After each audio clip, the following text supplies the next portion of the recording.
to worship you. You alone are my strength, my shield. You alone may my spirit yield. You alone are my heart's desire, and I long to worship you. Alone my strength, my shield. To you alone may my spirit yield. You alone are my heart's desire, and I long to worship you. In the name of the Father, and of the Son, and of the Holy Spirit. Amen. The grace of our Lord Jesus Christ, and the love of God, and the communion of the Holy Spirit be with you all. And with your spirit. Brothers and sisters, let us acknowledge our sins and so prepare ourselves to celebrate the sacred mysteries. You were sent to heal the contrite of heart. Lord, have mercy. Lord, have mercy. You came to call sinners. Christ, have mercy. Christ, have mercy. You are seated at the right hand of the Father to intercede for us. Lord, have mercy. Lord, have mercy. May Almighty God have mercy on us, forgive us our sins, and bring us to everlasting life. Amen. Let us pray.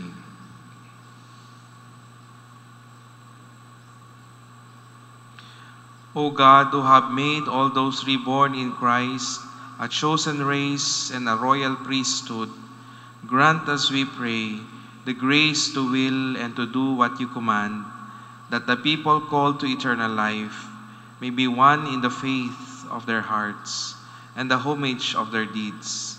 Through our Lord Jesus Christ, your Son, who lives and reigns with you in the unity of the Holy Spirit, one God forever and ever. Amen.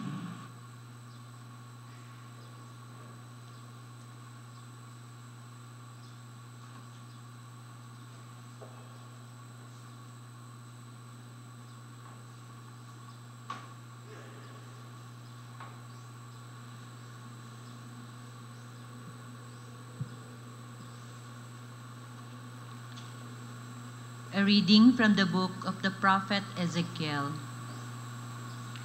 Thus says the Lord God, I will take the children of Israel from among the nations to which they have come, and gather them from all sides to bring them back to their land.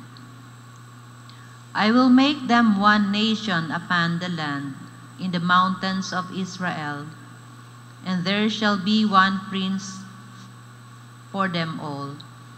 Never again shall they be two nations, and never again shall they be divided into two kingdoms. No longer shall they defile themselves with their idols, their abominations, and all their transgressions. I will deliver them from all their sins of apostasy, and cleanse them so that they may be my people, and I may be their God. My servant David shall be prince over them, and there shall be one shepherd for them all. They shall live by my statutes, and carefully observe my decrees. They shall live on the land that I gave to my servant Jacob, the land where their fathers lived. They shall live on it forever, they and their children, and their children's children, with my servant David, their prince, forever. I will make with them a covenant of peace. It shall be an everlasting covenant with them, and I will multiply them and put my sanctuary among them forever. My dwelling shall be with them. I will be their God, and they shall be my people. Thus the nations shall know that it is I, the Lord, who make Israel holy, when my sanctuary shall be set up among them forever. The word of the Lord. Thanks be to God. The Lord will guard us as a shepherd guard his flock. The Lord will guard us as a shepherd guards his flock. Hear the word of the Lord, O nations. Proclaim it on distant isles and say, He who scattered Israel now gathers them together. He guards them as a shepherd his flock. The Lord will guard us as a shepherd of his flock. The Lord shall ransom Jacob. He shall redeem him from the hand of his conqueror. Shouting, they shall mount the heights of Zion. They shall come streaming to the Lord's blessings, the grain, the wine, and the oil, the sheep, and the oxen. The Lord will guard us as a shepherd guards his flock. Then the virgins shall make merry and dance, and young men and old as well. I will turn their mourning into joy. I will console and gladden them after their sorrows. The Lord will guard us as a shepherd guards his flock. Please all rise.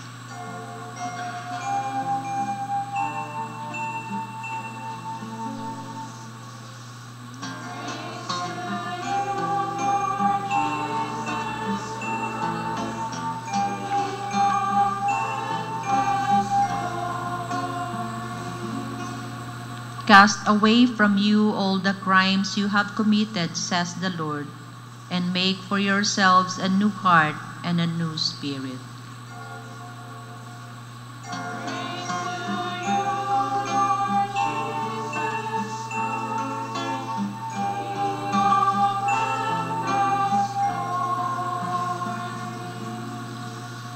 The Lord be with you. And with your spirit. A reading from the Holy Gospel according to John. Glory to you, O Lord. Many of the Jews who had come to Mary and seen what Jesus had done began to believe in him. But some of them went to the Pharisees and told them what Jesus had done. So the chief priests and the Pharisees convened the Sanhedrin and said, "What are we going to do? This man is performing many signs. If we leave him alone, all will believe in him, and the Romans will come and take away both our land and our nation." But one of them, Caiaphas, who was high priest that year, said to them, "You know nothing, nor do you consider that it is better for you that one man should die instead of the people, so that the whole nation may not perish." He did not say this on his own, but since he was high priest for that year, he prophesied that Jesus was going to die for the nation, and not only for the nation, but also to gather into one the dispersed children of God. So from that day on, they planned to kill him. So Jesus no longer walked about in public among the Jews, but he left for the region near the desert to a town called Ephraim, and there he remained with his disciples. Now the Passover of the Jews was near, and many went up from the country to Jerusalem before Passover to purify themselves.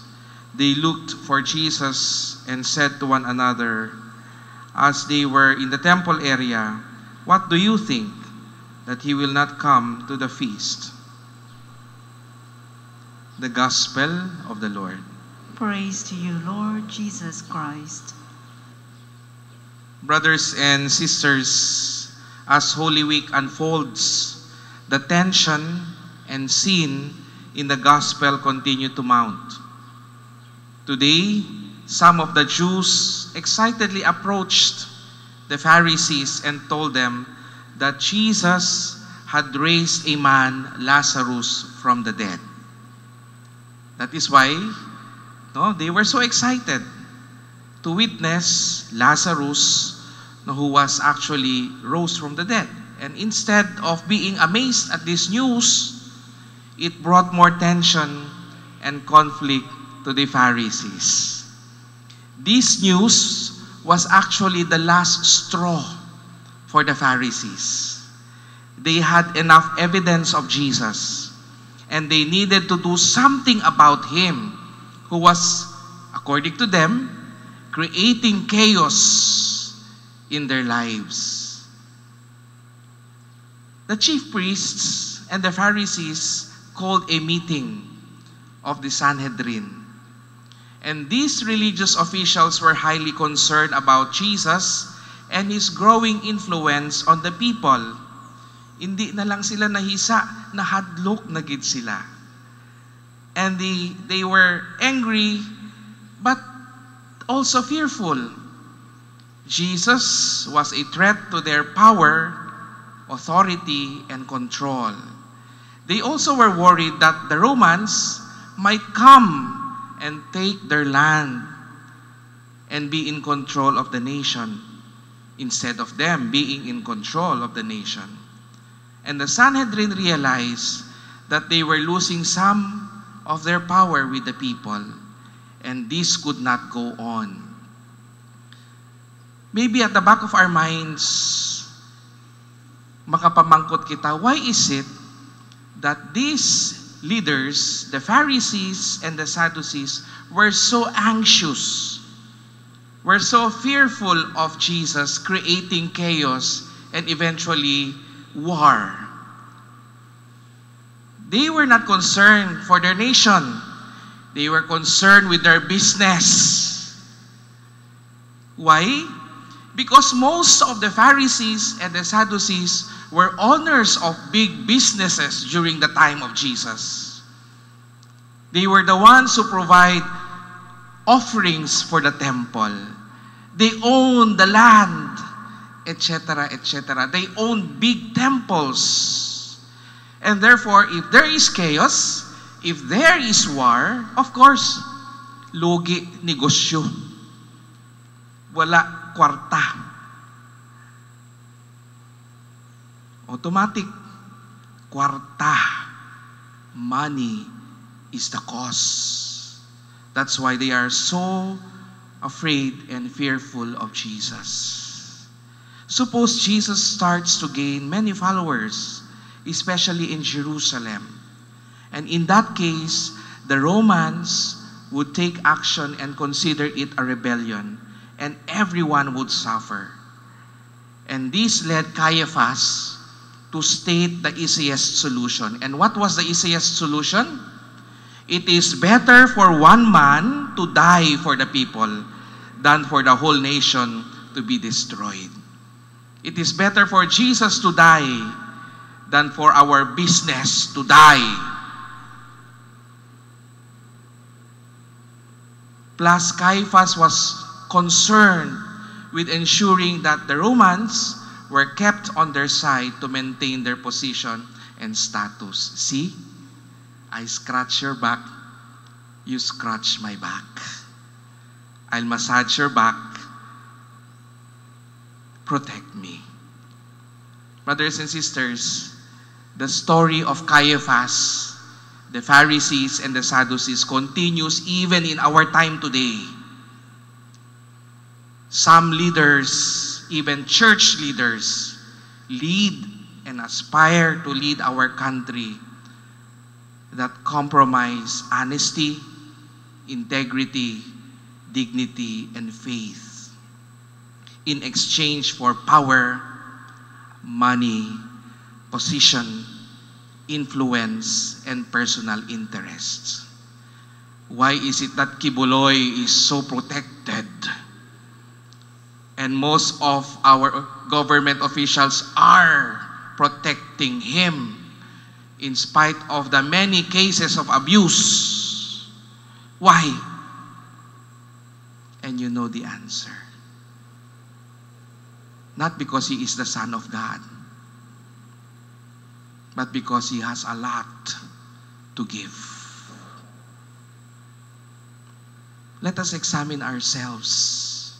How often have we joined others in harming others at the back without knowing the truth, only because our friends or parents are involved and do not want to lose their favors?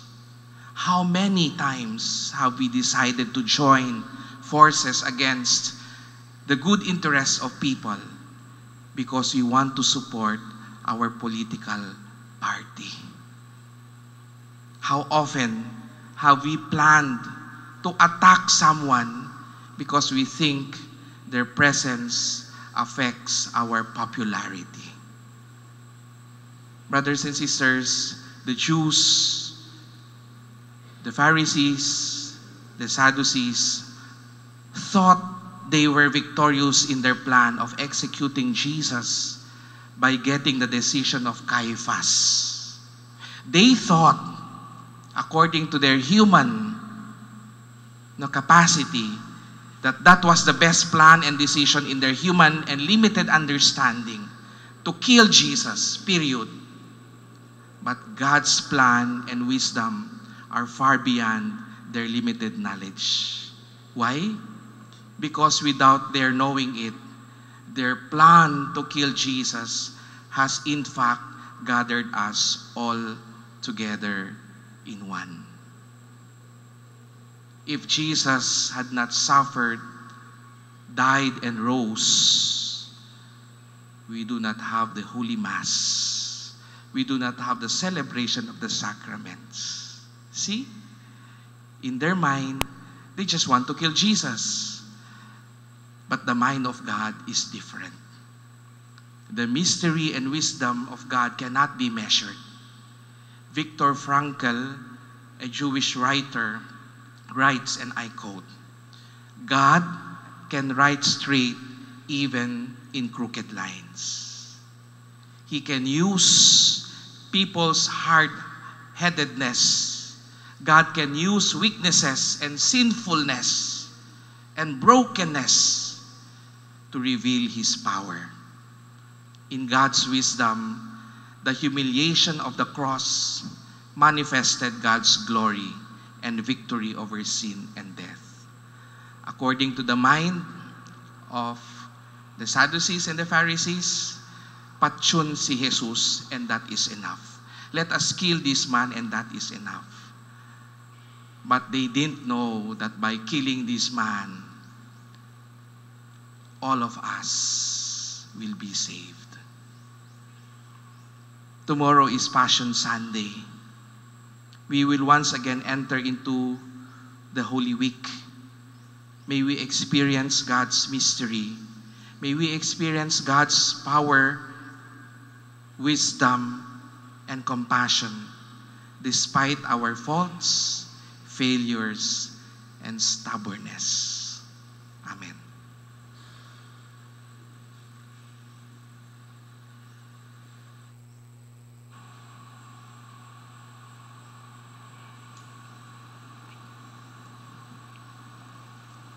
Intercessions. From His retreat beyond the Jordan, Jesus determines to go back to Jerusalem to face His destiny as the Savior of the world. Let us prepare to welcome Him as the Son of David, who comes in the name of the Lord. In every petition we shall say, "Lord, guard us as a shepherd guards his flock." Lord, guard us as a shepherd guard his flock. May the Christian community and its ministers prepare for the celebration of the Lord's Paschal mystery through intense prayer and recollection and with hearts renewed. We pray. Lord, guard us as a shepherd guard his flock. May those who govern with authority over the people not sacrifice justice and truth for the sake of political expediency. We pray. Lord, guard us as a shepherd guard his flock. Jesus put Himself in danger to save his friend Lazarus.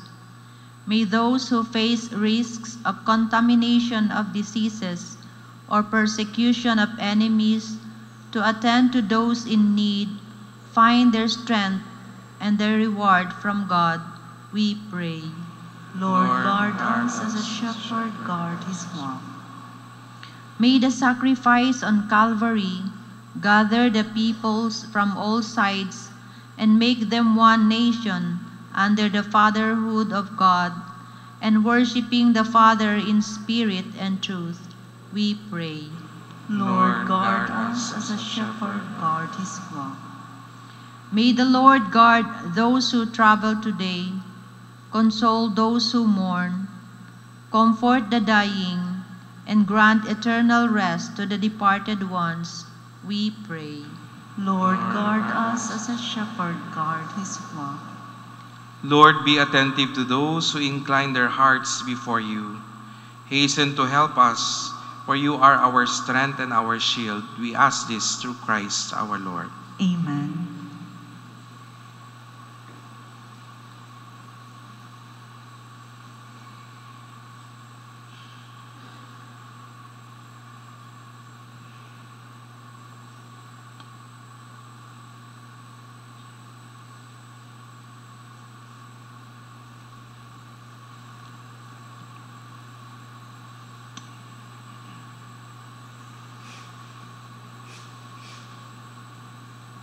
Blessed are you, Lord, God of all creation, for to your goodness we have received the bread we offer you.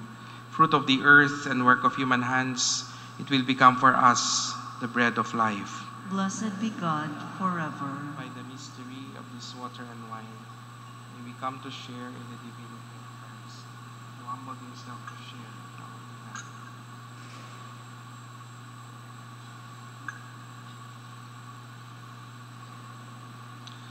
Blessed are you, Lord, God of all creation, for to your goodness we have received the wine we offer you. Fruit of the vine and work of human hands, it will become for us our spiritual drink. Blessed be God forever. Lord God, we ask you to receive us and be pleased with us.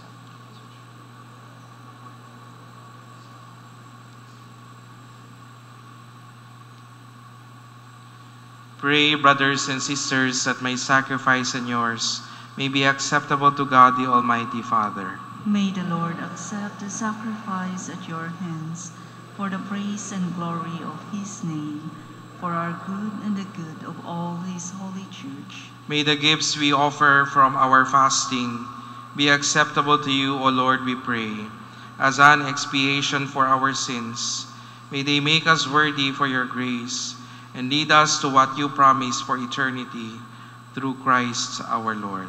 Amen. The Lord be with you. And with your spirit. Lift up your hearts. We'll lift them up to the Lord. Let us give thanks to the Lord our God. It is right and just. It is truly right and just, our duty and our salvation, always and everywhere to give you thanks, Lord, Holy Father, Almighty and eternal God, through Christ our Lord. For the days of his saving passion and glorious resurrection are approaching, by which the pride of the ancient foe is vanquished, and the mystery of our redemption in Christ is celebrated. Through him the host of angels adores your majesty, and rejoices in your presence forever. May our voices, we pray, join with theirs in one chorus of exultant praise as we acclaim.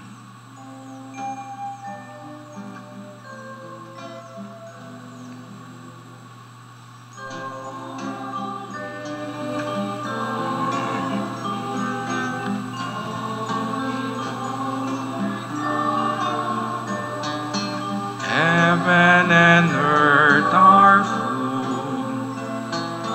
full of your glory. Hosanna, Hosanna, Hosanna in the highest.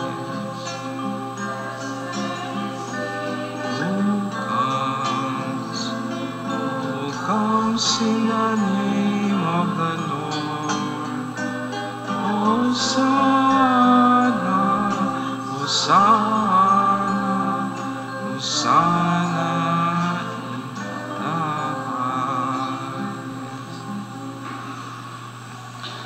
We give you praise, Father most holy, for you are great, and you have fashioned all the works in wisdom and in love.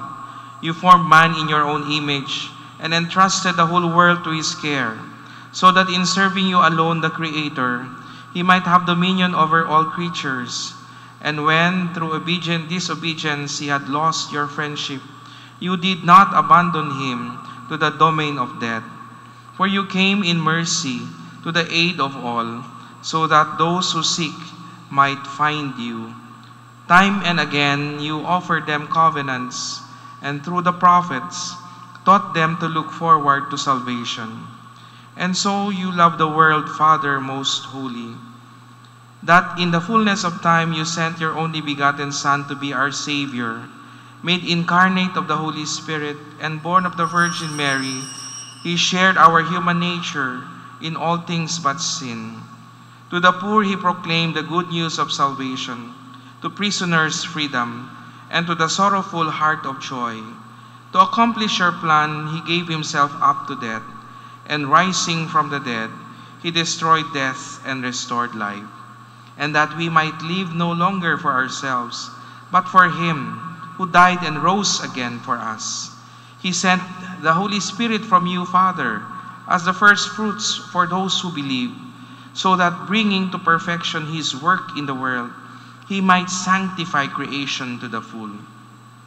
Therefore, O Lord, we pray, may this same Holy Spirit graciously sanctify these offerings, that they may become the body and blood of the Lord Jesus Christ, for the celebration of this great mystery, which he himself left us as a covenant. For when the hour had come for him to be glorified by you, Father most holy, having loved his own who were in the world, he loved them to the end. And while they were at supper, he took bread, blessed and broke it, and gave it to his disciples, saying, "Take this, all of you, and eat of it, for this is my body, which will be given up for you."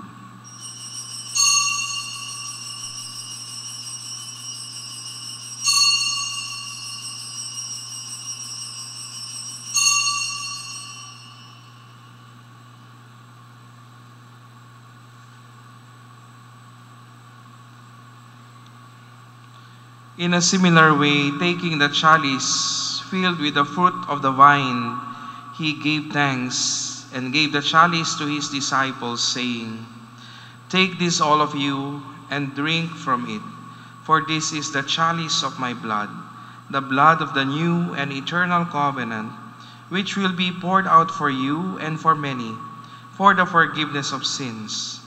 Do this in memory of me."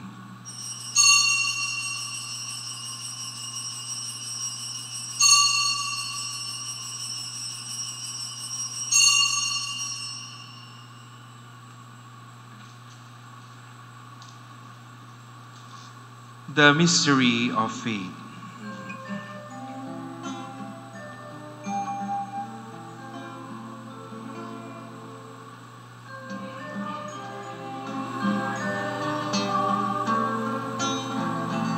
And profess your resurrection until you come again. Therefore, O Lord, as we now celebrate the memorial of our redemption, we remember Christ's death and his descent to the realm of the dead.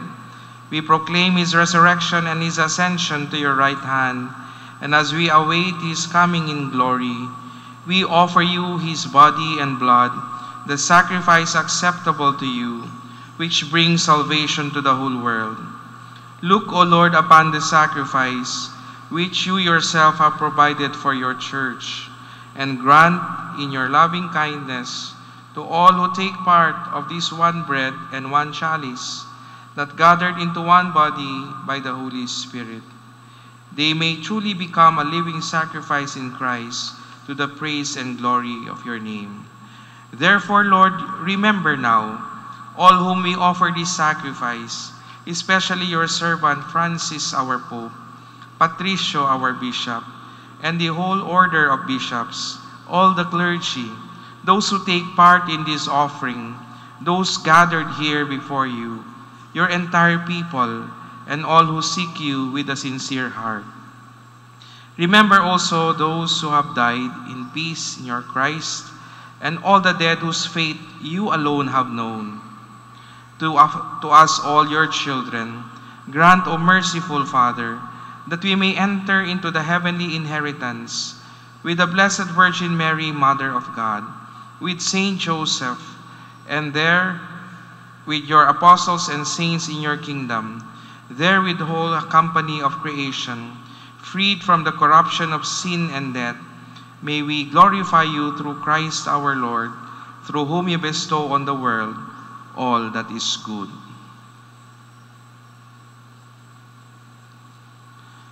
Through him, and with him, and in him, O God, Almighty Father, in the unity of the Holy Spirit, all glory and honor is yours, forever and ever.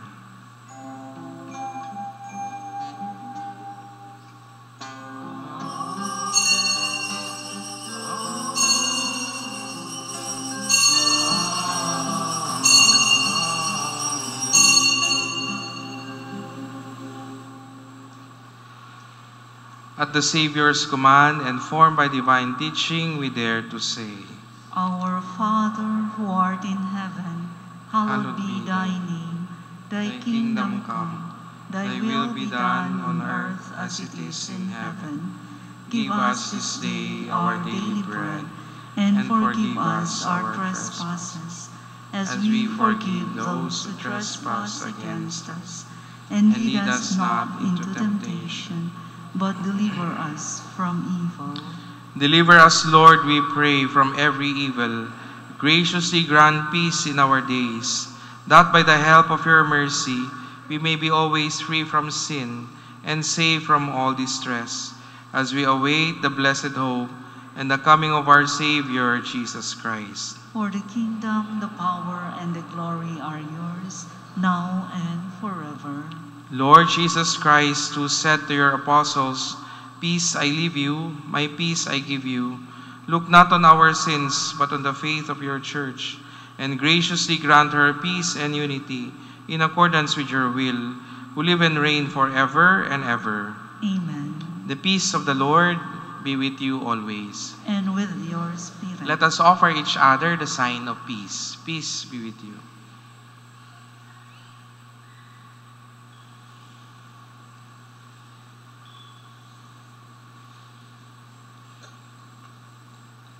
Lamb of God, You take away the sins of the world, have mercy on us. Lamb of God, you take away the sins of the world, have mercy on us.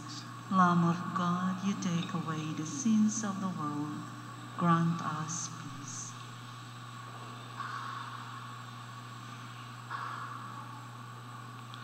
behold the Lamb of God. Behold him who takes away the sins of the world. Blessed are those called to the supper of the Lamb. Lord, I am not worthy that you should enter under my roof, but only say the word, and my soul shall be healed.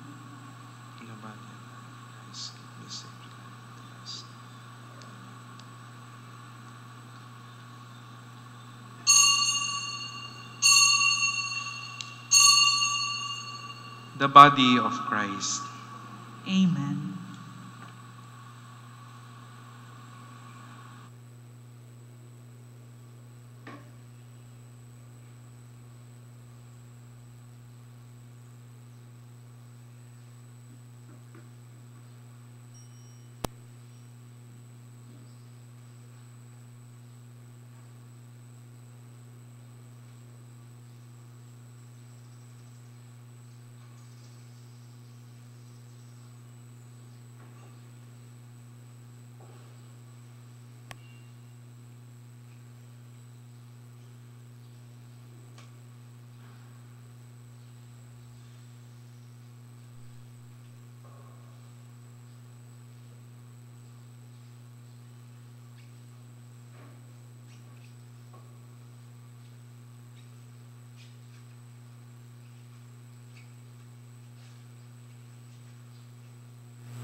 Let us pray.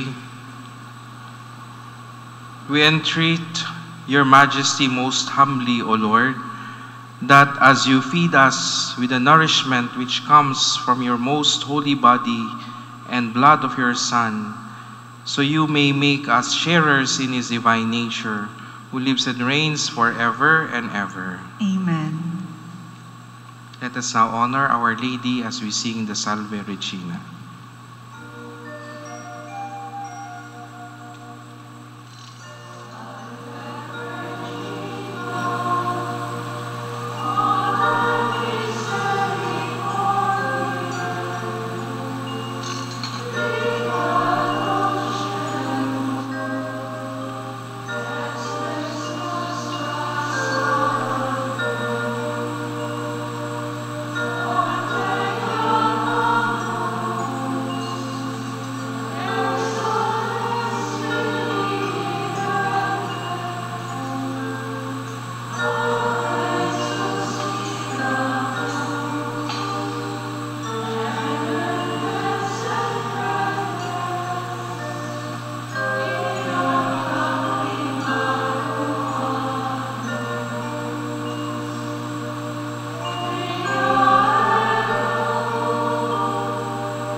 The Lord be with you. And with your spirit. Bow your heads and pray for God's blessing. Have mercy, Lord, on your church as she brings you her supplications, and be attentive to those who incline their hearts before you.